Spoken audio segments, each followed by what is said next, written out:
In developing these programs, we heard again and again a desire for a dialogue, for more communication between adults and children. Today you will see an experiment in starting such a dialogue. We invited several San Francisco Bay Area schools to send us children from the 6th and 7th grades. These children were not picked on the basis of drug knowledge. We invited representative teachers who were not specialists and who had not had training in drug education, but were simply good teachers. Finally, we invited consultants who had some expertise in this area. All of these people spent a whole day together discussing drugs and related issues. You will see excerpts from these discussions. You will see people trying to listen and trying to understand each other. The day began with the children talking with the teachers. If a kid came up to you in this manner and said, I have a friend who smokes marijuana, who wants me to join her or join him, and happens to be a good friend of mine, but she doesn't want me to tell anyone else, should I or shouldn't I? Then there's the other youngster who says, I have a friend who has asked me to come to a pot party where kids will be smoking pot. I'm not interested in smoking pot, but I'm curious to know what it's like when kids smoke pot by watching other kids smoking it. What do you think, Mr. Karen? Should I go or shouldn't I go? These are two problems that have faced me in the last 3 weeks, and real problems. How many of you kids have ever been approached by a friend about a drug that they might have, and they've asked you, would you be interested to see what it's like? Have any of you been approached by it? I have. Are you worried about saying yes or no on that? It seems funny, but I would say no, because I know, it affects you, and I know, like, this boy that approached me, he has been taking it a lot, and I just don't agree with it. Well, what do you say when he comes up to you like that? Do you have an argument for it? No, I don't have an argument, but I try to tell him that it's not right, and that he shouldn't take it. Lots of my friends smoke marijuana and everything, but, well, see, they used to. They were curious to know what it was like, and they tried it, but most of the friends that I know now, they've stopped. They did it maybe about 3 or 4 times, but they didn't like it, so they stopped, and now, they don't take any of that stuff, because if we ever wanted it, we could get it real easily, because we know lots of people, but all of us, we just don't want it. Well, why did they stop? Did they say they didn't like it? Was it the taste or the effects? Well, like she said she wasn't, sometimes people aren't ready for it. Well, not only that, some people don't need it, they just don't want it. But what if you're forced to take it? How could you be forced to take it, honey? Like if my friend, he got forced to take it. How? See, somebody come up to him and asked him if he wanted to take some drugs, and he said no. They started beating up on him until he said yeah. How old was he? I don't know. Did you see this happen? No, he told me. He had a bruise on his face. Huh. What would you do in a circumstance like that? I don't know. What happens in a normal fight on the school ground in situations where you're forced to do things? Do you just let the situation pass? Do you pass it on to authorities or what? Never happened to me. What did your friend do? He let himself get beat up. Did he take the drugs? No. Did he tell anyone what had happened? He only told me. He didn't tell Mom and Dad?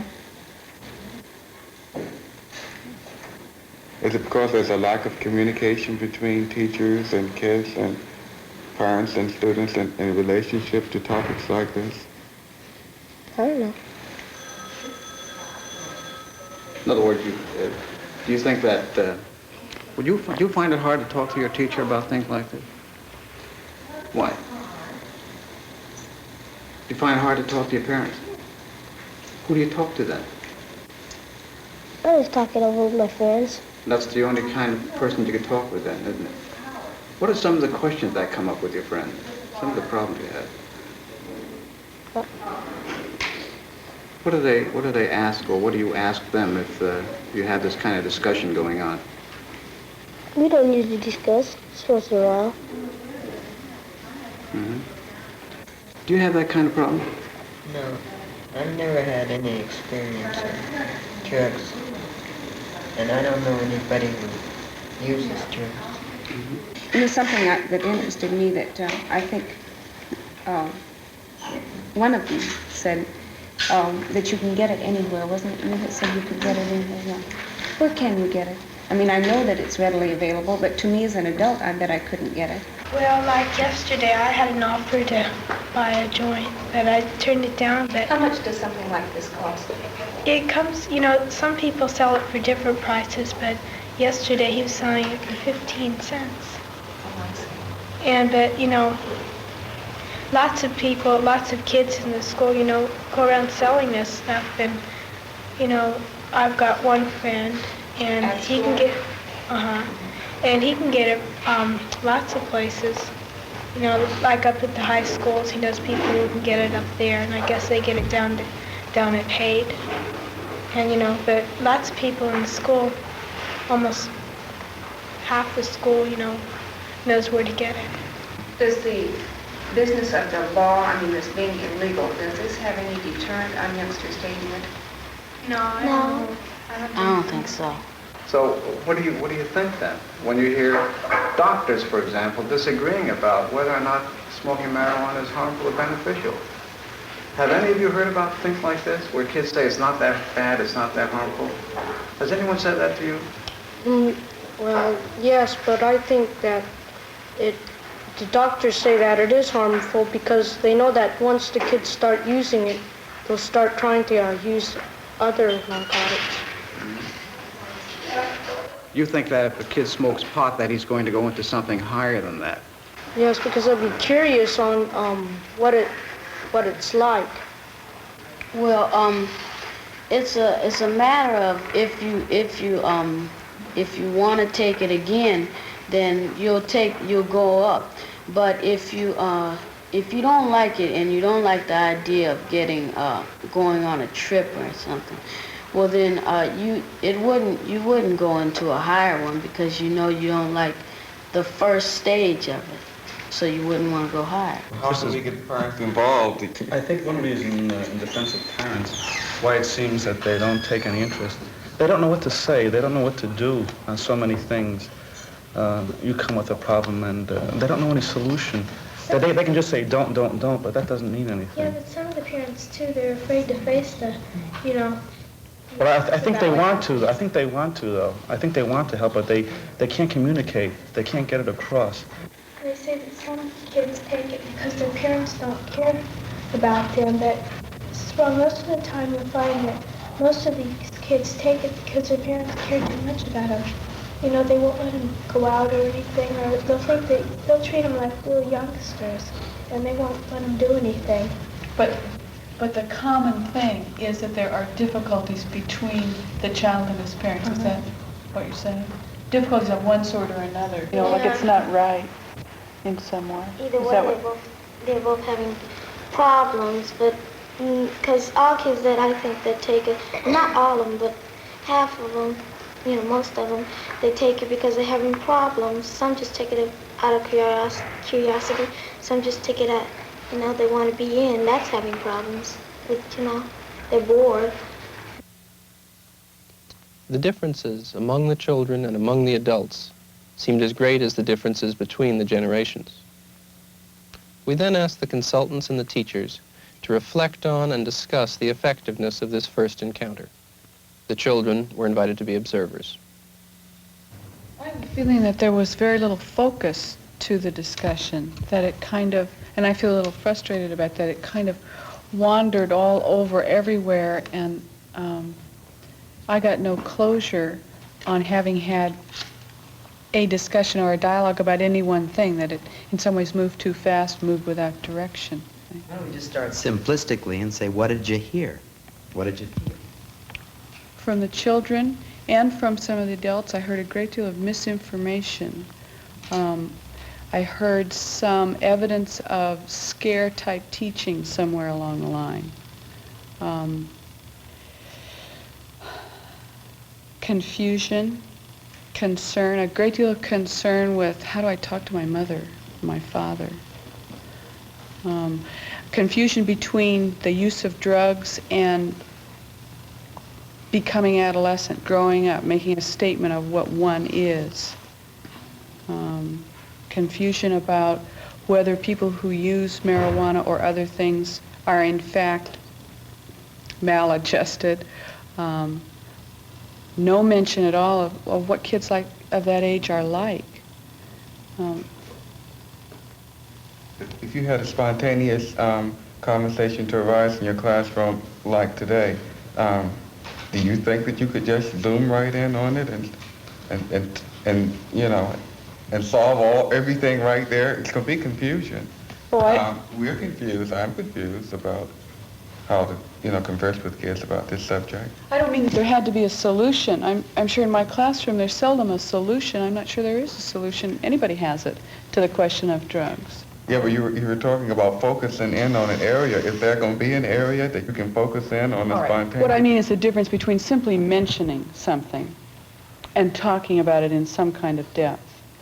What did you learn from the students' remarks and the interaction that went on there? What kinds of things did you learn? That they're doing a great more thinking than I think adults give them credit for. They have much more knowledge than I think we give them credit for.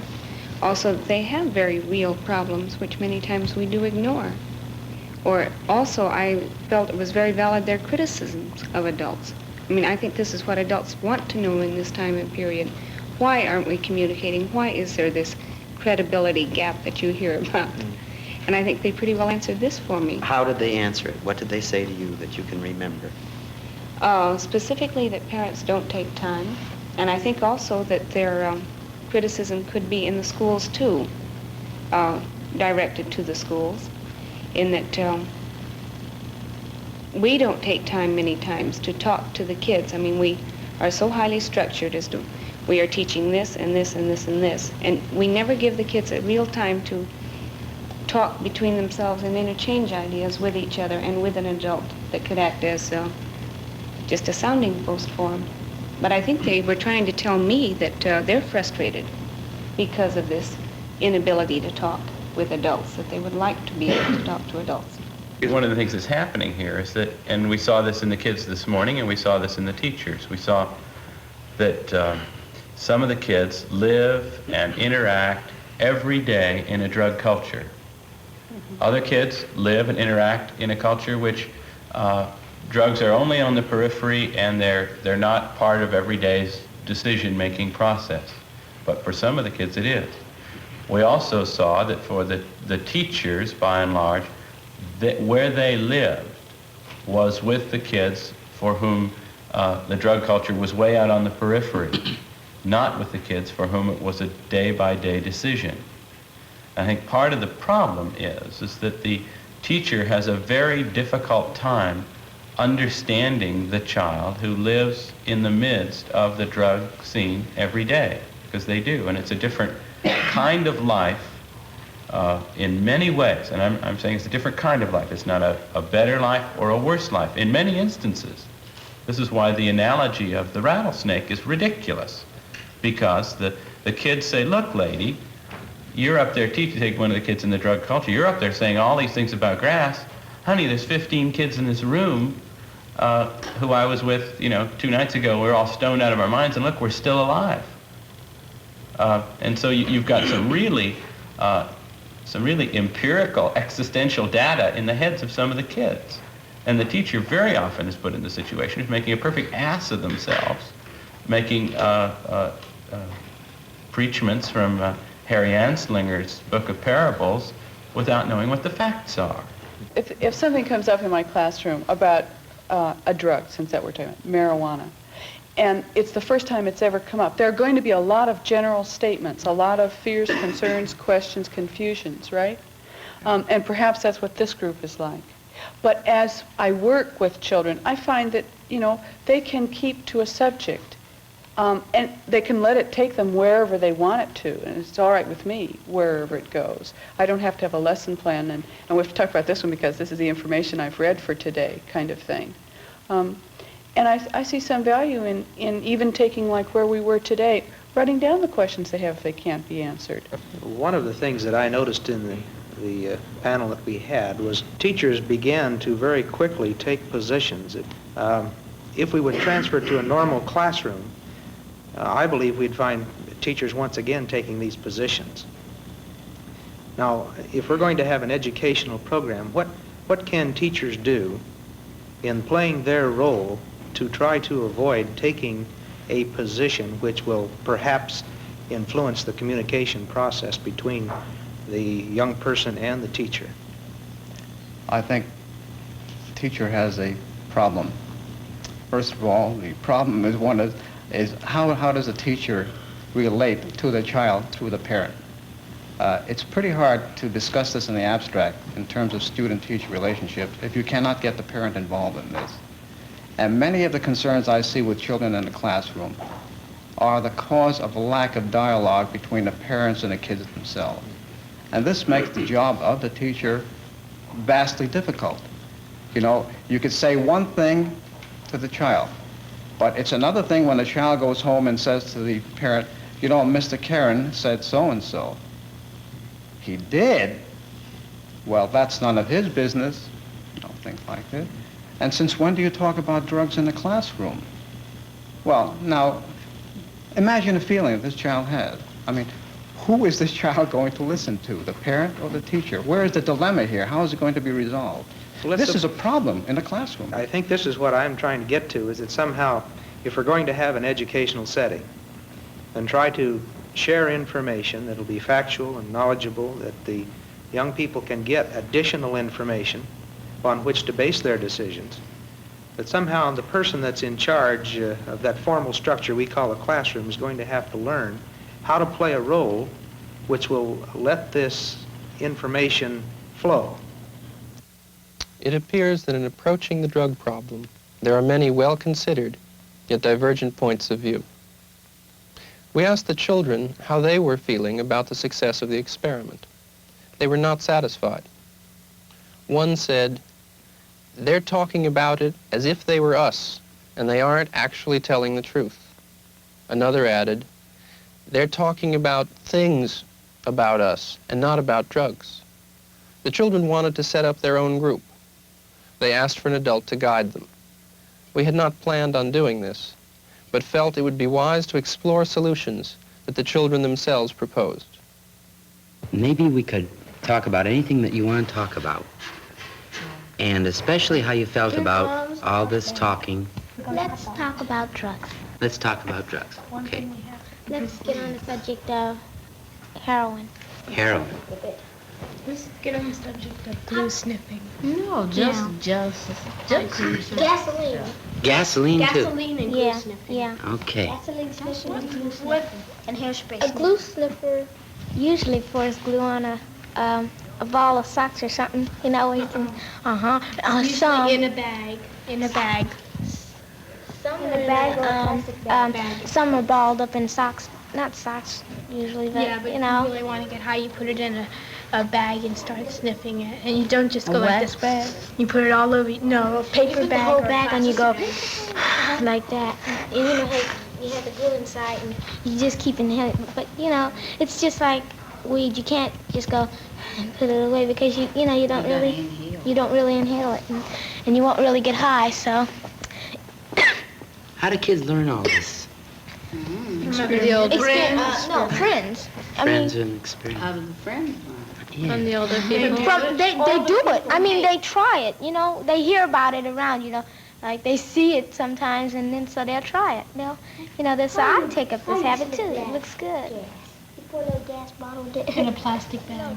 No, gasoline in the big tanks, with the, you get in gas stations, and you just, you Also put it in a plastic. What does that do to you? it It makes you so like you go on the trip. You feel good. Well, not really. The first time you don't really go on a trip, you faint or something. It just makes you feel good.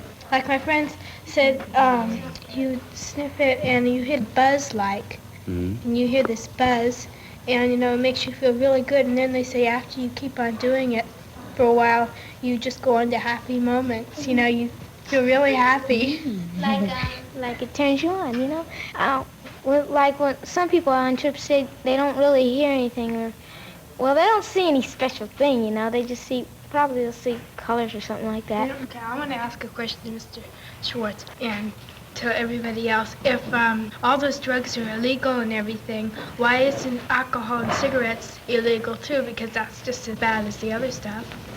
Depends on what it's the other stuff. Marijuana cigarettes are illegal, marijuana, and that's about the same as cigarettes, because cigarettes, can cause cancer, and it's about the same. But cigarettes are habit forming. Have they ever had any tests that marijuana has ever caused any cancer? No, I don't think they have yet, and Well, maybe they never will. Sort of like brain damage, and cancer is sort of like body damage or something like that there. Well, it's still both the things, alcohol and cigarettes are both doing, body damage to your body, just the same as the other stuff. So why don't they illegal all the other drugs? Cancer, I don't think does as much damage to your brain, really, as your body. Cancer in the lungs. And yeah, but marijuana does more damage to your brain. Marijuana doesn't necessarily kill you like cancer can. Marijuana doesn't damage your brain. What does it do? They have no proof of that. They've got proof of cigarette can cause cancer and everything. Marijuana can cause internal, something like that. Internal damage. Yeah, internal brain damage. But cigarettes don't make you high, you said. No, cigarettes don't make you high. Make you dizzy. Sometimes dizzy with the smoke. I hate the smoke. So most of you tried smoking already? No. I just said I didn't say I started smoking. I just said that it makes you dizzy. Cool. I got you. Okay. But when I at the breakfast table at the dinner table, and the smoke fumes come in your nose, and it makes you cough or something, But sometimes, if your friends will tell you, come on, it's a really great to smoke, and then they'll start calling you names if you don't smoke, and it's just like a drug. So what I did once is I just held the cigarette until it went out. Sometimes stuck in my mouth because I get dizzy and cough whenever The first time I tried the cigarette was where we used to live a long time ago, and this girl, she gave me a puff, and I held it in my mouth and ran to the door and knocked on the door. And my mother opened it. I thought it was going to be my sister, so I exhaled all of it in my mother's face, and I got in trouble. Yeah. That discussion was just getting underway. We will see more of it in a final program. All of us were struck by the difference in tone, the enthusiasm, the excitement in the discussion that the children themselves set up. We must remember, however, that the children asked for and utilized adult guidance. We asked the consultants and teachers to meet once again and to comment on the whole experience, particularly to focus on this last child-centered interaction. One of the most interesting things to come out of their discussion was that they shifted the blame from parents on the reason for using drugs to peer pressures, to being with the in crowd, and they casually mentioned parents, but they completely shifted the blame instead of putting the whole blame on parents. They then begin to assume some responsibilities themselves for this, and I at least this was the feeling I gathered from them. I thought was quite interesting. I think another thing that they did too in shifting their perspective was they said very clearly that they wanted more information. They said this very clearly. They enjoyed the second part because they had more chance to find out about the things that really are important to them. And I think they finally got down to the points that they want to know about. I think the call is there for help. But what can we as educators do? I think this is the question that we should try and answer for them.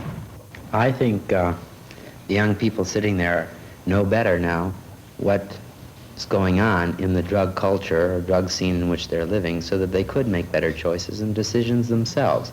They managed to share certain information with one another. The pushing point, you don't have to be physically pushed to get into something you don't want. You can be mentally pushed. How are you mentally pushed? How can you resist mental pushing? What does it mean to be in? All these issues are the key behavior modifiers that these kids are going to be using later. In other words, you can't tell a kid what to do, how to do it, how he should feel, what he's supposed to do, and what he should have felt in a situation. You can only get to where he's feeling something and give him the opportunity to express himself and hear other kids express themselves. And it isn't that a consensus of what is true is going to emerge from, say, the group, but I think as they begin to learn to communicate with one another and talk about what a real friend is, they're going to learn more about the drug culture and how to communicate with one another and what it means. What you're really bringing up is in our school district, we've been surveying statewide what people are doing.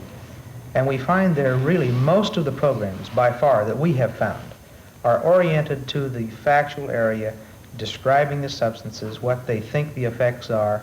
I say think because it changes so rapidly in some areas, and this type of a thing.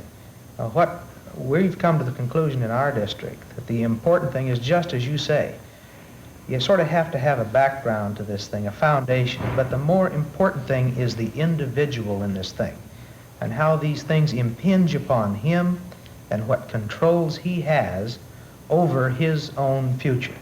Not over somebody else's, but what he himself has in the way of controls over what he does and how to do this. In our preliminary surveys with young people at the 5th, 6th, 7th, and 8th grade, we find they really don't understand the the parts of the decision-making process and how to use them at their level. And it's something we believe that can be taught. Point is, as kids begin to describe how they're living, how they're feeling, what's happening around them, what emerges is how they made decisions in the past or how people make decisions. And that's what they learn from, how other people did it. They said that. I look at my friend and I see how he acts. This is kind of an indirect but direct experience, namely through a friend, their own eyes, their own ears. That's what they trust.